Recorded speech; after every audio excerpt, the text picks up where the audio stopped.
Okay, so in this tutorial we're going to apply shadows to the editable neighborhood we made in an earlier tutorial, and then use a camera to pan around our models. So to do this, you want to go into Systems under the Create tab and add Daylight, because we need to add a sun if we're going to create shadows. So just position your sun wherever you want it to be.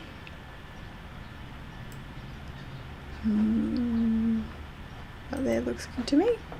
And you can move these around if you want to, and then you can come into Get Location, and this will let you choose the area of the world you want to model the light from. So I'm going to do mine in Ballarat, in Australia. There we go.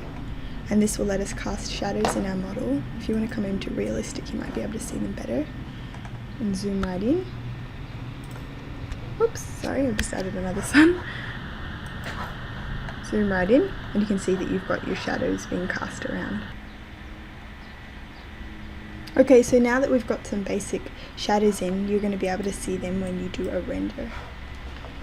See that? Or if you want to come in a bit more, a bit clearer. Now I haven't applied the right materials, but that's a whole nother video.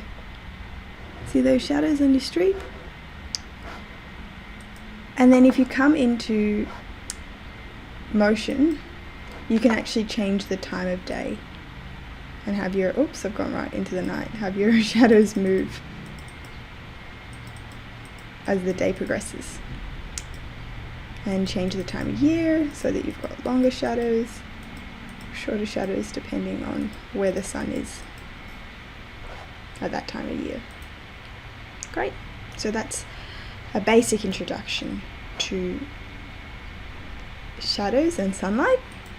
Now we're going to learn to apply a camera to our scene and have that camera move around. So if you come into Create again, into cameras, there's two different types of cameras. We can use a target camera, which will remain on a fixed point regardless of where we move it, or you can have a free camera whose view will just change as you move the camera. So let's start with a target camera, and choose your position. Now one of the easiest ways to do that is just to press Control-C when you're happy with where you are. So I want to create a camera that's going to zoom around our model.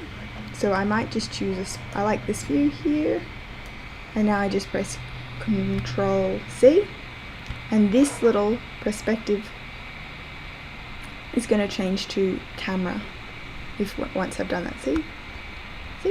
Control-C, and it's gone to camera. So this is our camera view here right now. And if I press P, we're back to perspective, and you can see that our camera is just here, fixed on our model.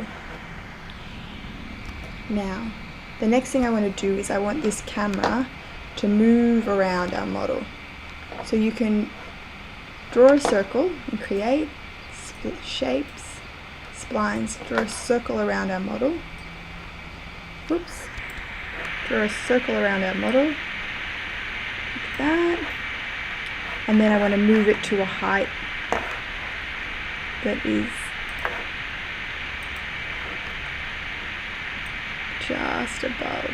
Oh, that should be right. Okay. Yeah.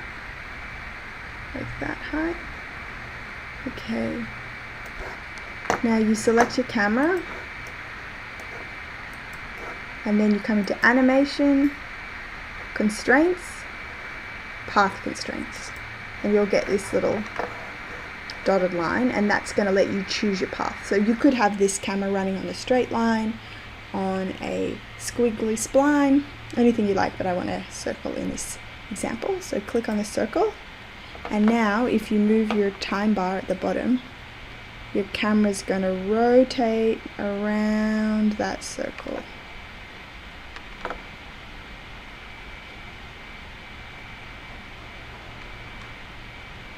And if we come into our camera view, camera 1, when we move this time bar, we're seeing the camera's perspective as we rotate around our model.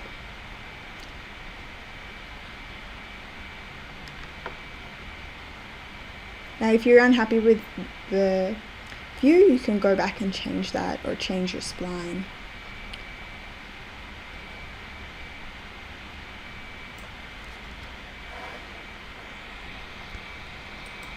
And there you go.